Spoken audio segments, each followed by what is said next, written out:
Hello, I'm Ronnie Eldridge. Welcome to Eldridge and Company. Today I want to hear what a much younger person thinks about politics. 13 years ago, I was interested in doing the same thing, and my guest then was Luke Hayes. And as you can see, Luke is still young, but he's much more experienced. And once again, I want to know what he thinks of today's state of affairs. So, you're experienced. Hello. Hi. Thanks for having me back.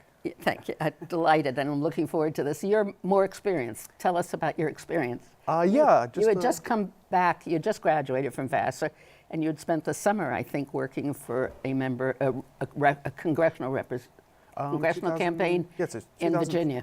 Yeah. 2005. I was working on Tim Kaine's race, actually. And then 2006 was on a congressional down in the Virginia Beach area. I did quite a bit of traveling around the country, got connected with Obama and did the 2008 primaries to several states, and stuck with him with OFA, was down in Texas with OFA. OFA was? Organizing for America. And then was in Nevada in 2012 for the re-elect, and then after that came back to New York to just kind of get a sense of what I was going to do next. I'd been out of the city for about 8 years at that point. So it was just, got back to New York at the end of 2012 to kind of see if I could, kind of get settled back home. And then what have you been doing since then?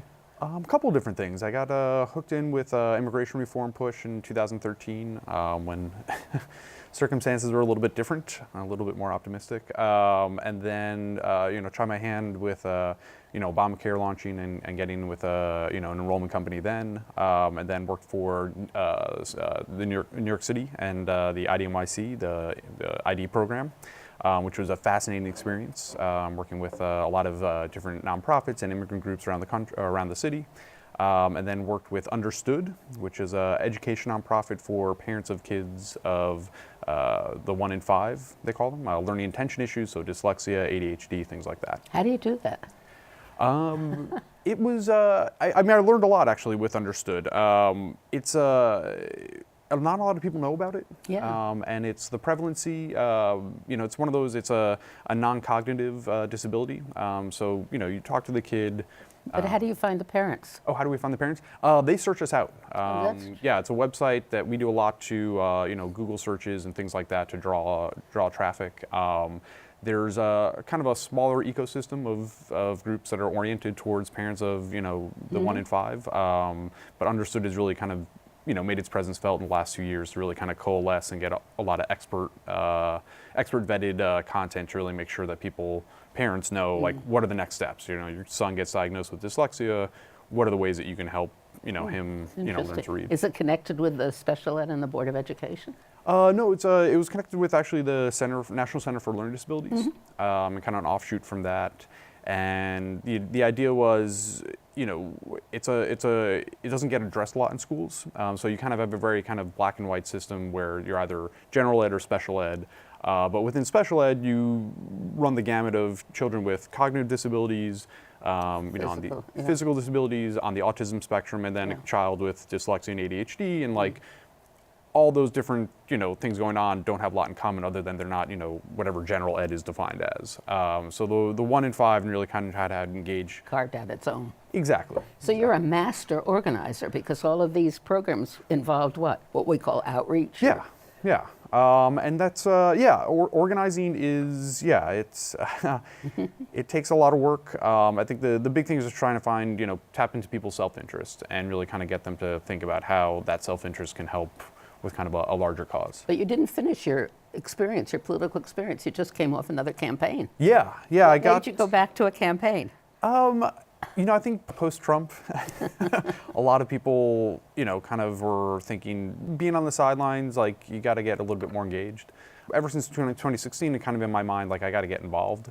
And in New York, there aren't a ton of opportunities, or there hadn't been in the past, to really, get involved in, like, a good fight. But taking on the IDC was a good one, and that was the independent caucus for the state senate. Yes, and I'd heard about the challengers. I've been keeping track of them, and actually, I grew up in what was Jeff Klein's district, so I had like a personal connection to the head of the IDC and kind of like what he was doing to the borough and the state for that matter. And then I luckily was able to join up with Alessandro Biaggi's campaign and That's good, and she won. Yeah, she won.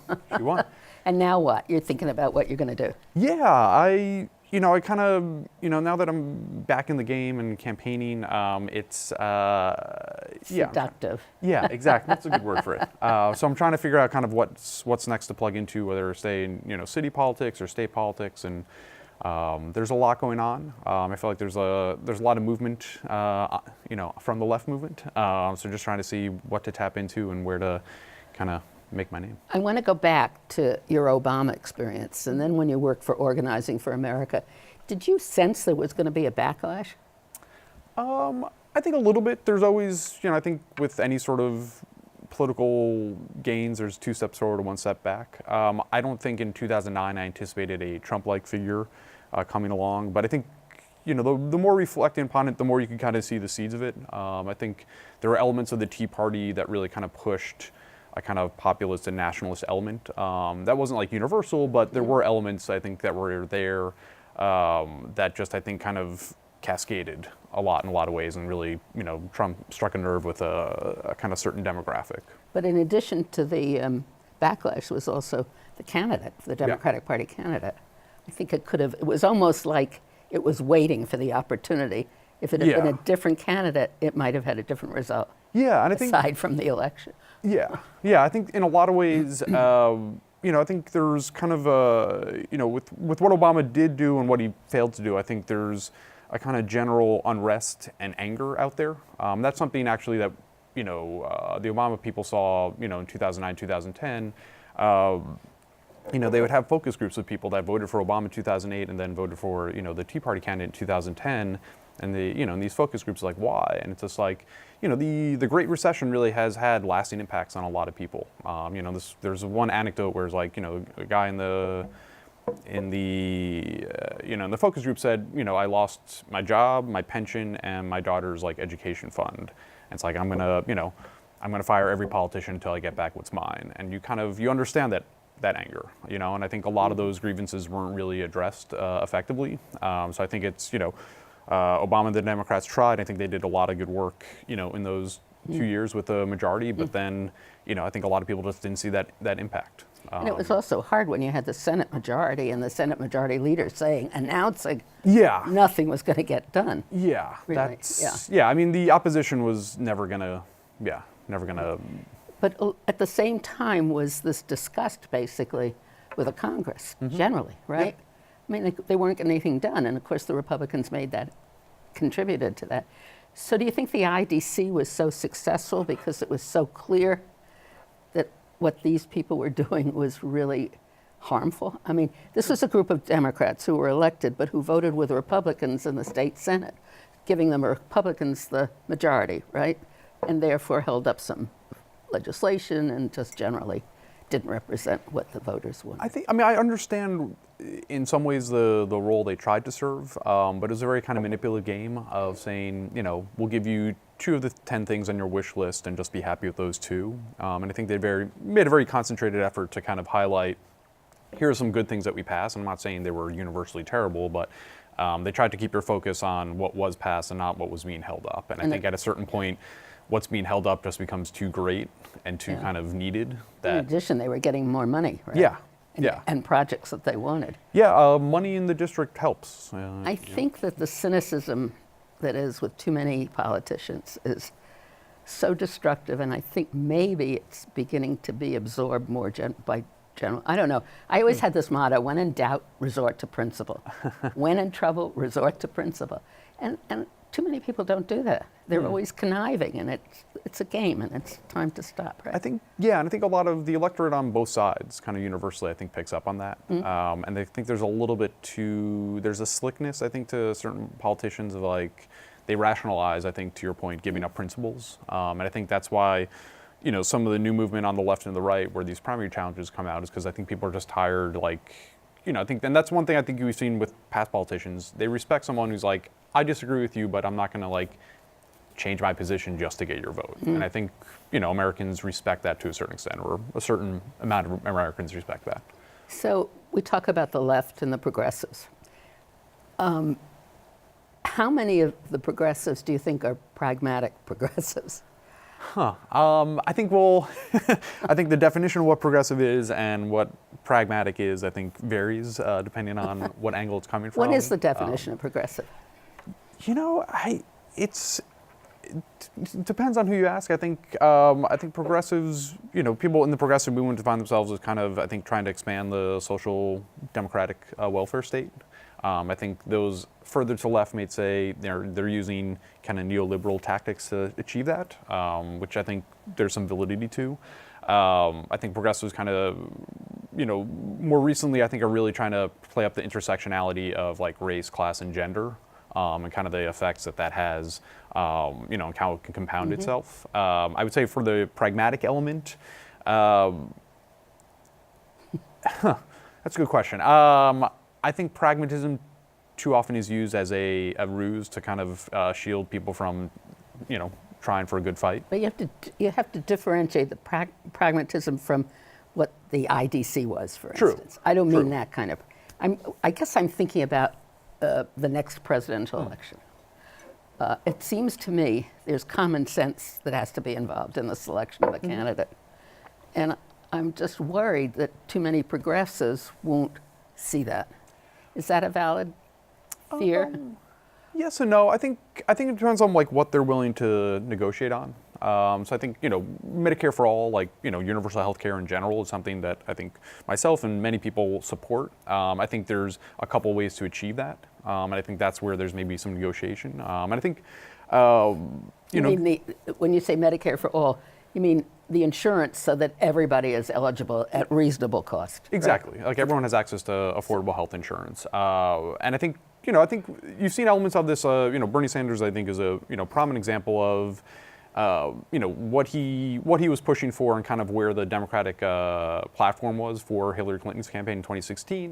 You know, a good example is the paying for college.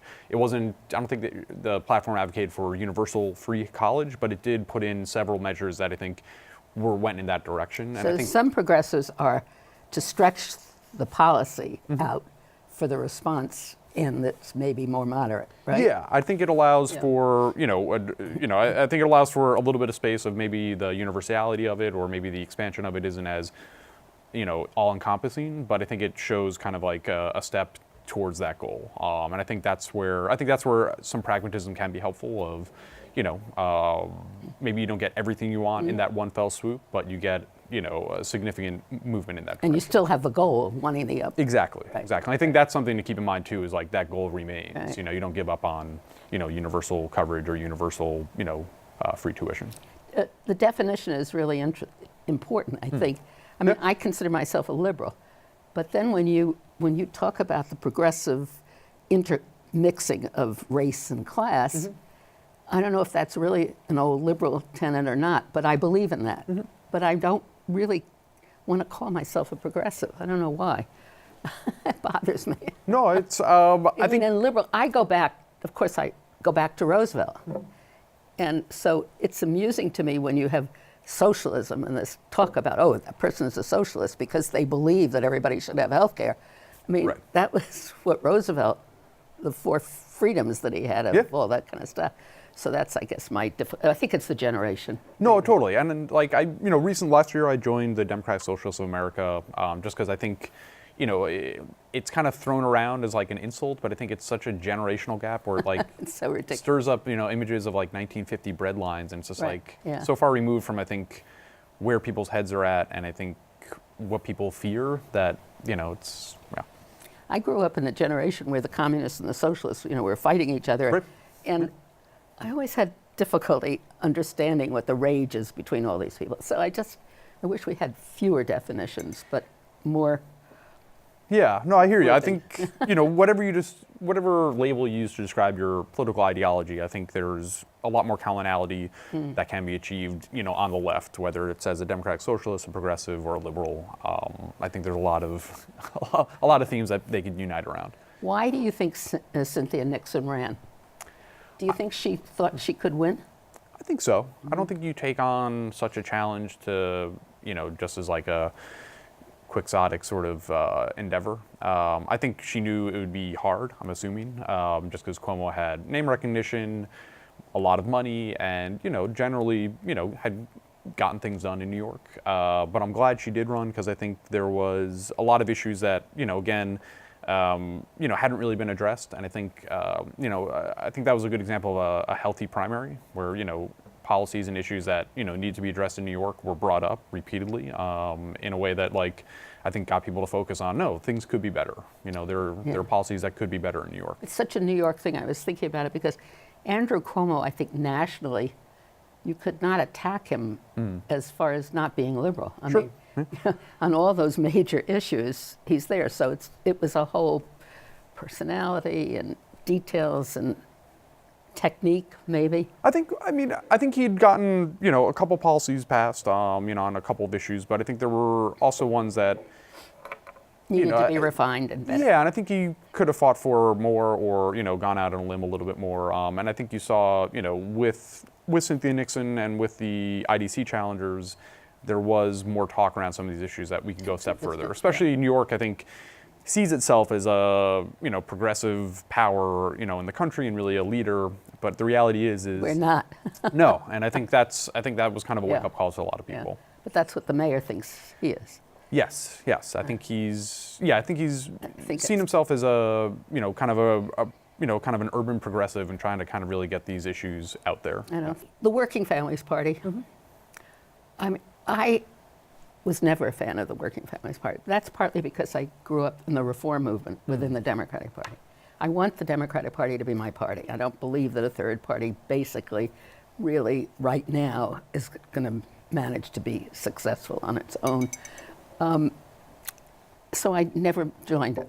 And I don't understand what it does. There's a need for a third party in New York, especially in New York City, But where it's not a Democratic Party. I mean, a small d.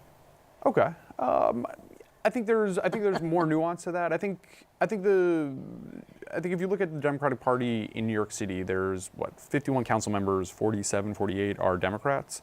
So there's kind of a monopoly on, everyone's ostensibly a Democrat. And I think the Working Families Party does a good job of, pushing for, let's try to get a little bit more diversity of, ideas and approaches to solving some problems. And it's an interesting question because it's issues versus actually the politics. And the politics of it is very important because that's how you make change within the party. That's basically how you used to be able to select candidates who then came with your issues things, right?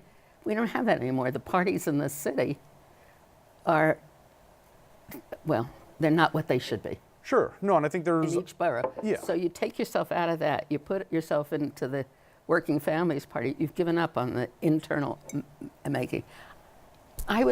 For the first time in a long time, I was a delegate to Judicial Convention this year.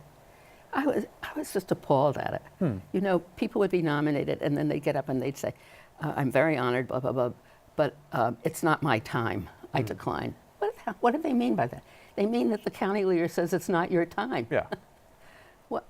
No, I think there's a lot to be done to reform the borough machines here.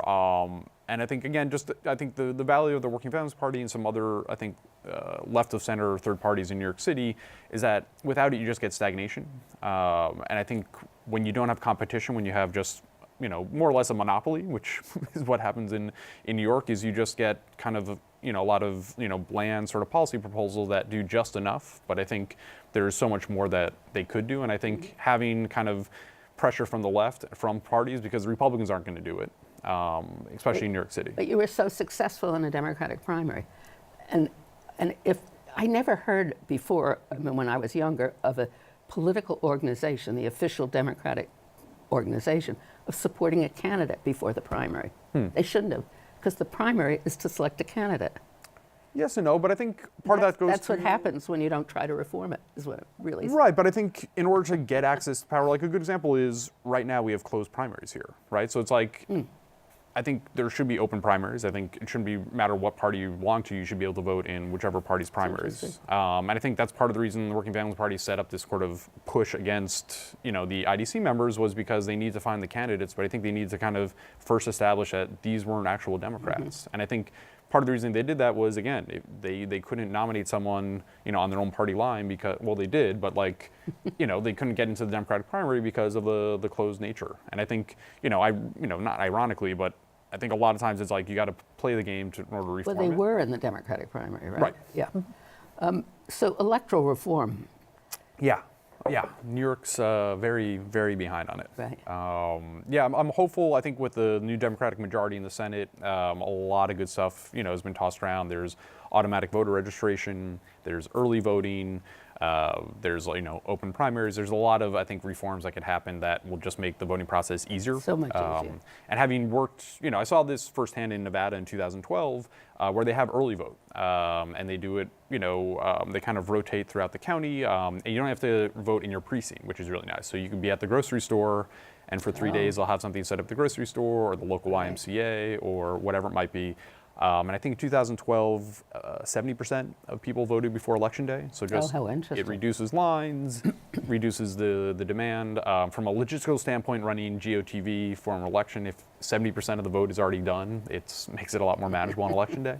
And I think it's only gotten higher in this past But cycle. we also need national reform too. I mean, it's so crazy when you think about it. Yeah. The Electoral College, and then actually when you think about the Senate, Yeah. the Senate is not No, this- representative at all. There needs to be some assessment of kind of like the structure of government in New York in America. And the Senate is, I think, an antiquated body. So to we say the need least. a new constitutional convention. Yeah. What chaos that would create. Yeah, I think that's. Can't you just see the discussion? I don't think we're quite there yet, but I think it's an idea that needs to be, seriously addressed because, the Senate's a good example of something that, in hindsight, needs to be, I think, adjusted and tweaked. Personally, I think having a bicameral system is not the most effective, but I think there's a lot of things that, 200 years ago may have been relevant, but now I think just need to be updated. And our founding fathers, to their credit, did have enough foresight to create a mechanism to reform it. It's just, Right. yeah. If we only had more civics classes, don't you think? Yeah. People understood the government and the structure of government and how it all worked. Yeah. So what do you think is going to happen? What do you think the future of the Democratic Party is going to be? How much time do we have? I think there's some encouraging signs in the past couple of years. I think in the kind of the throes of like the post-Trump meltdown, these past midterms are a really encouraging sign. I think the Democratic bench, not just on congressional level, but in state legislators, had really been replenished by a lot of new energy and a lot of new ideas, and I think that's fantastic. I think you have a lot of young people, you had a lot of women, a lot of people of color coming in, and I think a party that is more reflective of its voters inevitably is better, and I think a governing body that is more reflective of its people is going to be Very a better body. encouraging. Yeah. And what about this fight about Nancy Pelosi and the leadership? That is not a progressive issue, is it? I think there's kind of two things that are taking place. I think one, I think there are, I think there's a legitimate idea of like having new leadership in the Democratic Party, and I think that extends not just to Pelosi but to Hoyer and Clyburn and others of just kind of trying some new ideas. However, I think the attack from the kind of more right center Democrats isn't exactly where it's needed to come from. That's not where the National Party's going. That's not where we need to head as a party, and that's why it's been a little bit odd. And this kind of, I think there is a discussion. I think I'm glad it's actually happening about like where's the next generation of leadership for the Democratic Party. But I don't think it comes from those that are kind of fostering this sort of. I wish we had more time. We're coming to the end, but just the people who are saying, "Well, I campaigned on it, that I wouldn't vote for her," are reflecting two things. One was the impact of the Republican campaign against Pelosi, but more importantly, it reflected, I think, in a way, candidate who feels they're representing their district, right? On the other hand, I think the pragmatic approach would be to work out a deal that this is her last 2 years, and that there's a mechanism in place for people to move up, generally. I think I've heard some reports of having some of the more left of center people get some leadership and committee assignments, which I think that's an effective use of power, and I think that's an effective form of negotiation. I think that also shows Pelosi's savvy as a leader. I think to the candidates that found it beneficial, I think Pelosi's been created into such a mythic figure of hate on the right that it's a caricature of who she is and what she represents, and I think it's unfortunate that they're kind of playing into those sorts of stories. I agree with you. I think that she's been actually a very smart and very able Speaker of this House. Well, we're going to have you come back in a couple of years. Definitely. Yeah, yeah. So we can see what the future less is and less coming. hair, I so, want to yeah, know what you're going to do. Yeah. You think you're going to stay home, though, in New York, somewhere. Yeah. Yeah. I think No more national traveling. New York's home. I'm fine doing some long trips elsewhere, but yeah, I'm home and I intend to stay here. Well, lots of good luck, and because Thank you. your participation is important for people like us. Thank you very much. Thanks for having me back. Thank you.